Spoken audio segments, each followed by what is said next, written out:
তীব্র প্রতিদ্বন্দ্বিতাপূর্ণ ম্যাচে জয়লাভ করল মহকুমা একাদশ। প্রথমে ব্যাট করে পৌরসভা একাদশ 109 রান সংগ্রহ করে। এরপর 6 উইকেট হারিয়ে 10ম ওভারে প্রয়োজনীয় রান তুলে নেয় ঘাটাল মহকুমা প্রশাসন একাদশ। 10 ওভারের এই খেলাটিতে কখনো এগিয়ে যায় পৌর একাদশ, কখনো মহকুমা একাদশ। তথ্য ও সংবাদে গঙ্গাধর রায়ের সাথে সংবাদ পাঠে আমি পায়েল মান্না পাজা, ঘাটাল বার্তা।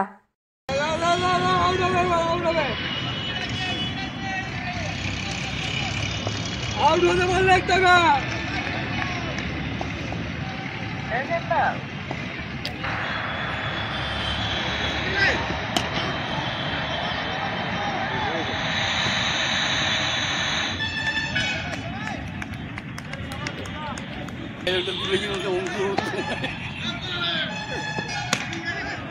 भाई